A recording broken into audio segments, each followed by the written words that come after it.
The sergeant's laughter cut through the morning air as her shot missed the target completely. "What are women doing in sniper school?" he sneered, his voice dripping with satisfaction. The other recruits joined in the mockery, convinced this confirmed everything they believed.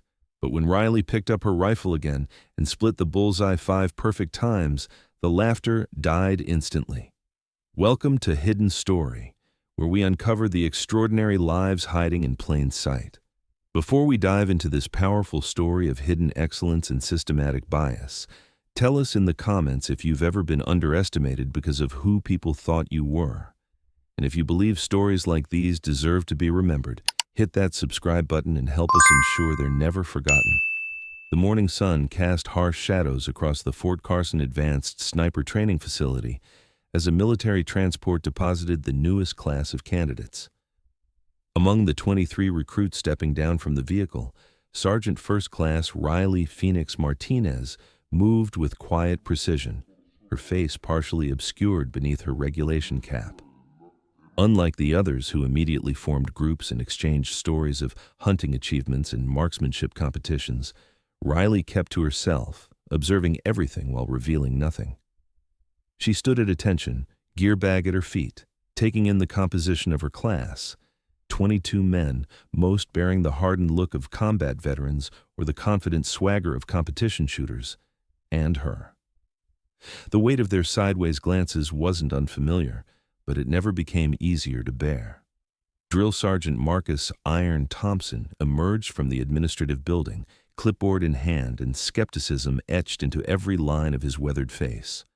At 45, Thompson had built his reputation on breaking recruits who didn't meet his exacting standards, and his gaze lingered on Riley with undisguised doubt. "Listen up," Thompson barked, his voice carrying across the formation. 70% of you won't make it past the first month.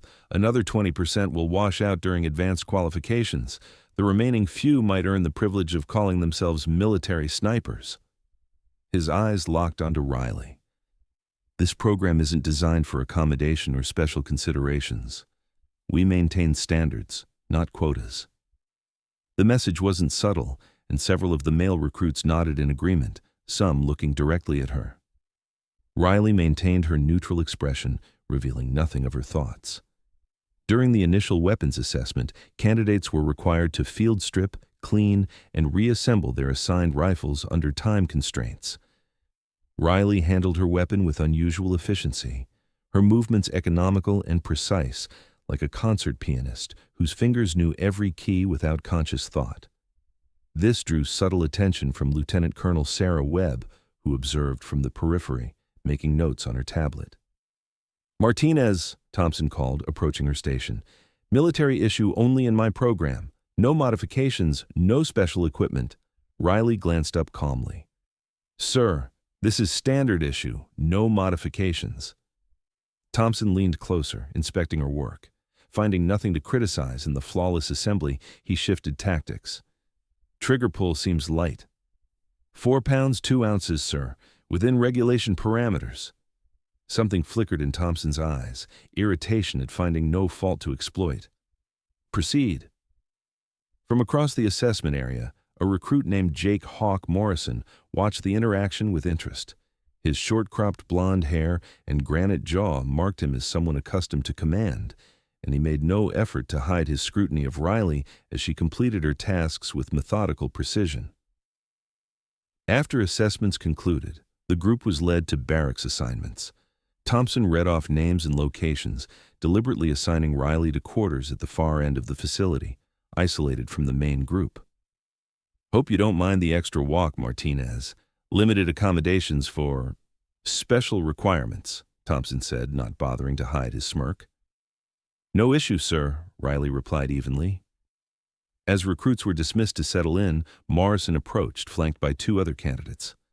"Martinez, right? I'm Morrison, 3rd-generation Army. Father was Delta Force, grandfather served in Korea." He extended a hand that Riley briefly shook. "What brings you to sniper school?" "Thought maybe you'd prefer military intelligence or logistics." His companion snickered at the suggestion. Riley's expression remained neutral. "Following the career path that matches my skill set." "Right, sure. Morrison nodded, his smile not reaching his eyes. It's just that some roles require specific physical and psychological attributes. Upper body strength, stress tolerance under extreme conditions, natural aggression, biological factors, you know. Uncomfortable laughter rippled through the gathering crowd of recruits. Riley remained composed, though her grip tightened slightly on her gear bag strap.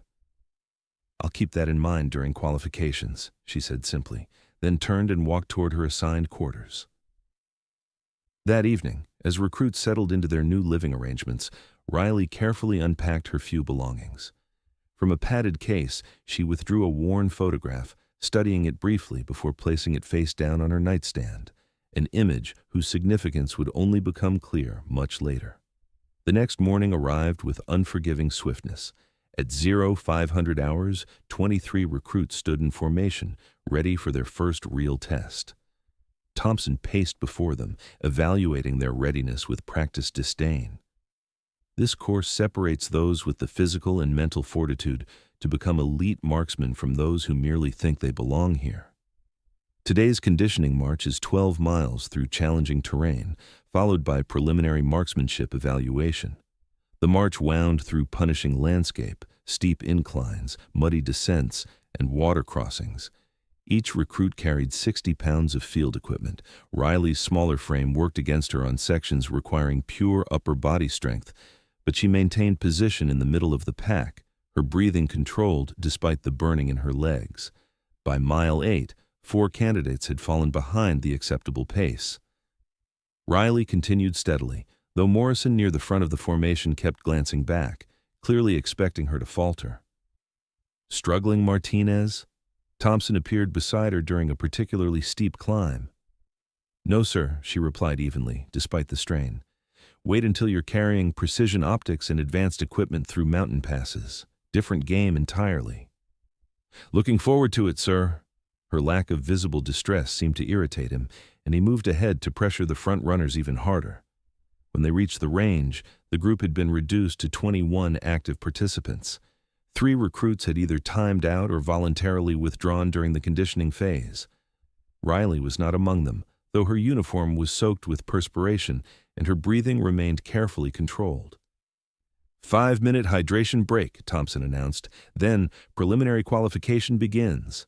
The range stretched before them with targets positioned at varying distances from 200 to 600 meters. Standard qualification required consistent grouping at each distance under time pressure. As recruits prepared their assigned rifles, a Hispanic recruit named Carlos Diaz positioned himself near Riley. "Heard you qualified expert marksman in basic training." "True?" Riley nodded, methodically checking her weapon systems. "That why Thompson's riding you so hard?" Before she could respond, Morrison approached, water bottle in hand. "Giving our diversity candidate some shooting tips, Diaz." "Just making conversation with a fellow soldier," Diaz replied firmly. Morrison smirked. "Sure thing. Hey, Martinez, want to make it interesting? $20 says I outshoot you at every distance." "I don't bet," Riley replied, continuing her preparations. "Smart. Save your money for when you wash out." Lieutenant Colonel Webb arrived, clipboard in hand. "Qualification begins in 2 minutes. Remember, this is baseline assessment only. Your performance today establishes initial standing, but doesn't determine final outcomes." Riley took her position on the firing line, acutely aware of the eyes focused on her. She knew exactly what they expected, what they wanted to see. She adjusted her scope carefully, read the light breeze, and waited for the command. "Commence fire," Thompson ordered, and the range erupted with the controlled rhythm of precision shots. The preliminary qualifications concluded with Riley placing 7th overall, her groupings tight and consistent across all distances. Morrison had claimed first place with exceptional performance that impressed even the instructors. His satisfied expression as results were posted made his expectations clear. During the first week, 2 more candidates dropped out, unable to meet the rigorous physical demands or precision requirements. The remaining 19 settled into a punishing routine of pre-dawn conditioning, classroom instruction on ballistics and environmental factors, and intensive afternoon range practice. By week 2, weather conditions had deteriorated. Cold rain swept across Fort Carson in bitter gusts, reducing visibility and eliminating any possibility of comfort.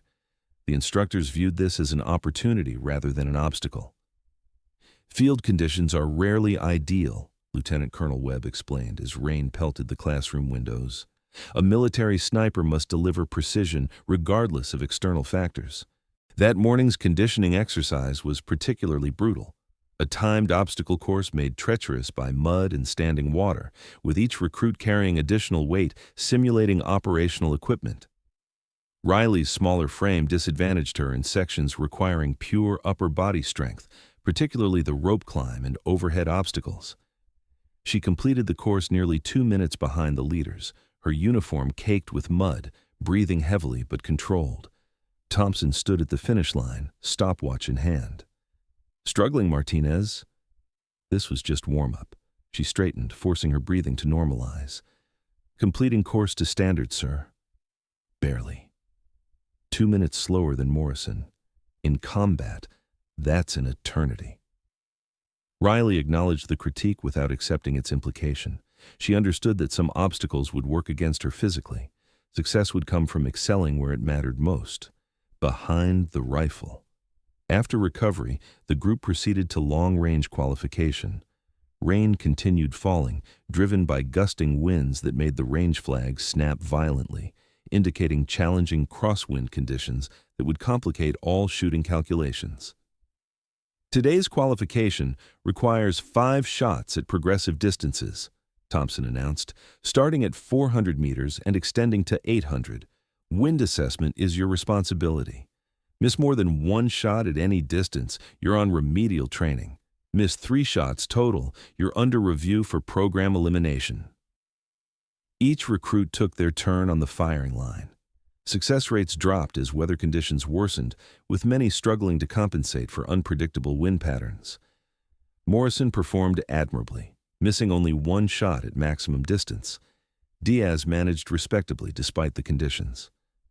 When Riley's turn came, Thompson positioned himself uncomfortably close, breaking his normal pattern with other recruits. She could feel his presence as she took position, the weight of his scrutiny almost tangible. "Adjust your stance, Martinez." "Your fundamentals are wrong," he announced as she prepared her first shot at 400 meters.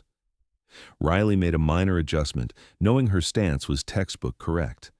She began her breathing cycle, aligning her sight picture with practiced precision. 15 seconds, Martinez," Thompson called loudly. "Hesitation this long in combat gets your entire team killed." The pressure of his countdown disrupted her concentration rhythm. When she finally took the shot, it went wide, missing the target completely. Laughter erupted from several observing recruits, led by Morrison. "Looks like equal opportunity doesn't improve accuracy," he called out, generating more amusement. "Some people just aren't built for precision work," Thompson announced, satisfaction evident in his voice. He turned away, clearly expecting her remaining shots to confirm his assessment. From a distance, Lieutenant Colonel Webb watched silently, her expression unreadable.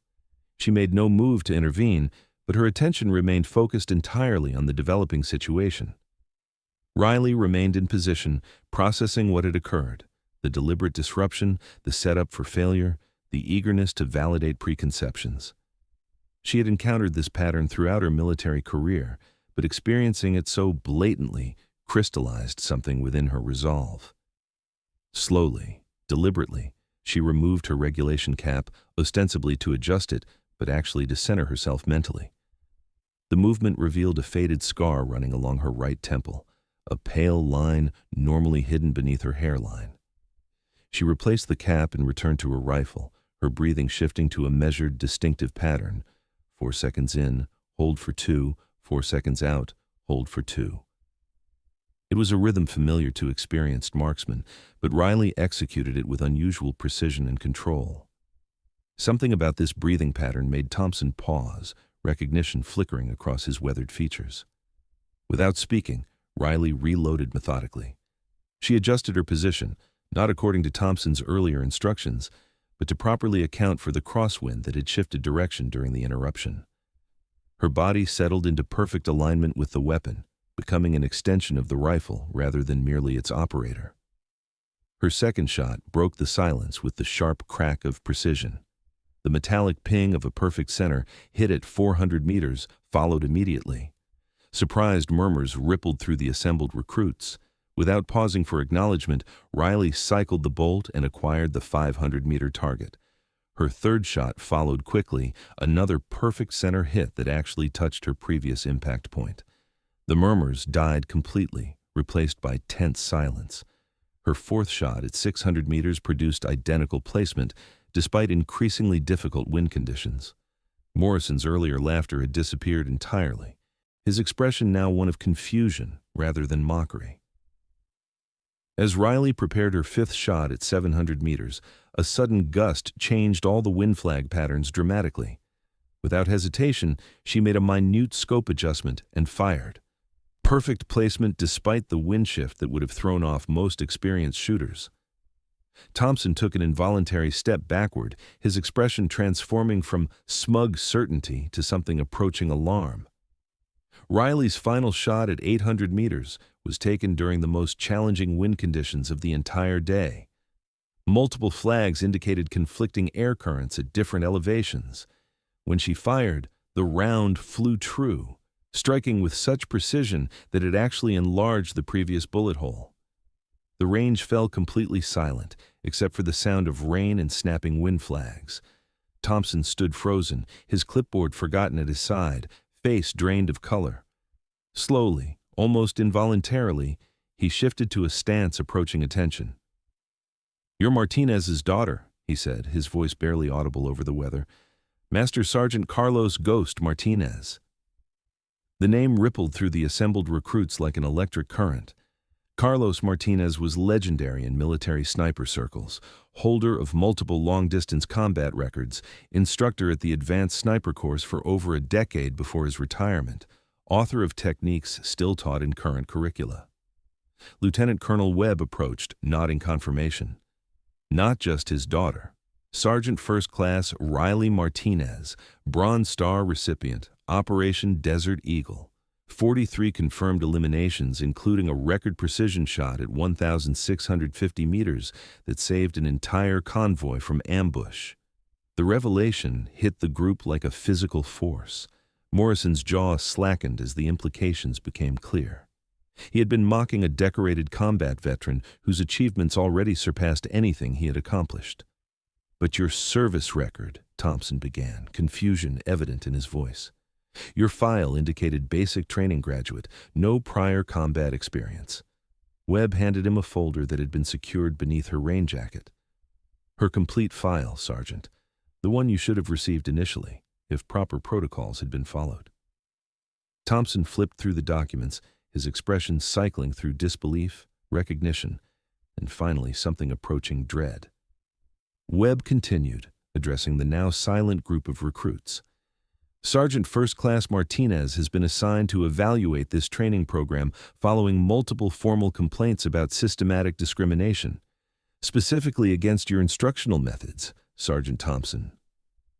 Several recruits shifted uncomfortably, particularly those who had been most vocal in their derision. The implications were clear. They had been unwitting participants in an investigation designed to expose institutional bias. Riley secured her rifle with the same methodical precision she had demonstrated throughout. When she straightened, her eyes met Thompson's directly. "I didn't request special treatment, Sergeant. I came to ensure everyone receives equal treatment." The statement hung in the rain-filled air, simple but devastating in its clarity. The worn photograph beside her bed suddenly made sense to anyone who might have glimpsed it. It showed a younger Riley receiving her Bronze Star, her father standing proud beside her in dress uniform, both wearing the distinctive insignia of elite marksman qualification. Thompson struggled to regain composure, years of military discipline warring with the sudden realization that his career might be ending before his eyes. "Sergeant First Class, I want you to understand that my training methods, while perhaps demanding, are designed to maintain the highest standards." "Save it, Sergeant!" Webb interrupted sharply. "Colonel Harrison wants to see all of us, now." As they prepared to leave the range, Morrison approached Riley, his earlier swagger replaced by genuine discomfort. "Sergeant First Class, I need to apologize for my comments. They were completely out of line." "Were they out of line because I turned out to be someone different than you assumed, or because they were wrong from the beginning?" Riley asked, her tone neither angry nor accusatory, but pointed. Morrison had no immediate response, the question forcing self-reflection he clearly hadn't anticipated. "Something to consider," Riley added, securing her equipment. "A good sniper questions assumptions before taking the shot. Principle applies to more than just marksmanship." As the group moved toward the administrative building, rain finally beginning to ease, recruits who had previously avoided Riley now studied her with different eyes. Some appeared ashamed, others curious, all reassessing their previous judgments. Diaz fell into step beside her. "For what it's worth, I figured you had to be something special." "Everyone here has potential," Riley replied. "That's the point." Potential doesn't always look the same, but that doesn't make it less valuable. The meeting with Colonel Harrison resulted in immediate program restructuring. Thompson would remain, but under strict supervision and probationary status. Lieutenant Colonel Webb would assume primary instructional duties, with Riley serving as senior technical advisor for the remainder of the course. All evaluations would be conducted jointly, with standardized metrics applied equally to every candidate.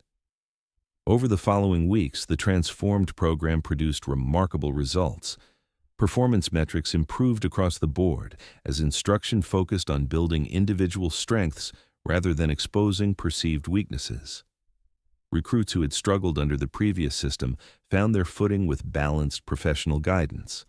Morrison, despite his initial attitude, proved receptive to Riley's technical corrections and saw significant improvements in his long-range consistency.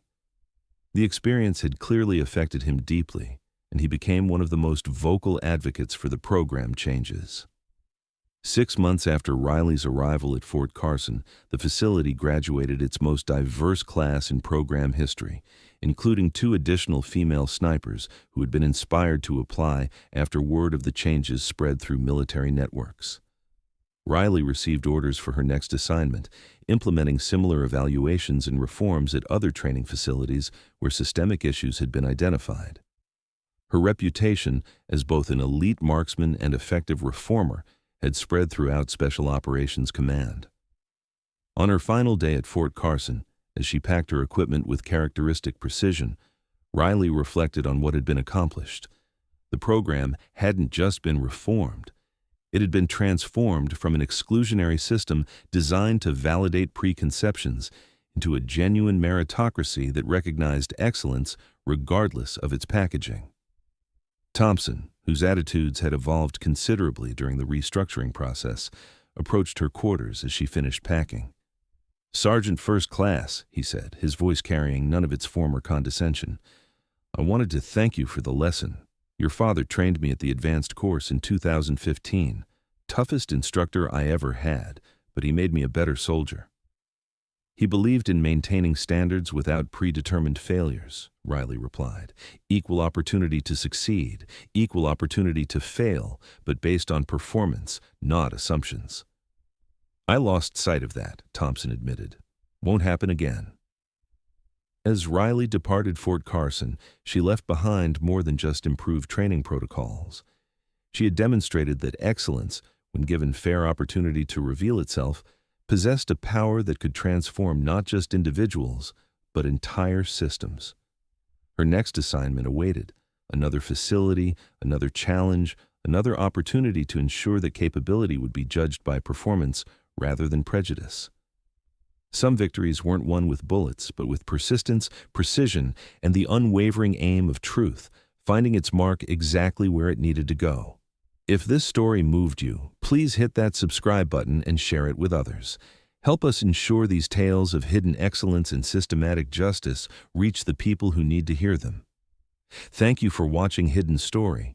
We'll see you in the next story, where another lesson waits to be learned, another truth waits to be revealed, and another reminder awaits that true capability reveals itself when given the chance to prove what it can accomplish.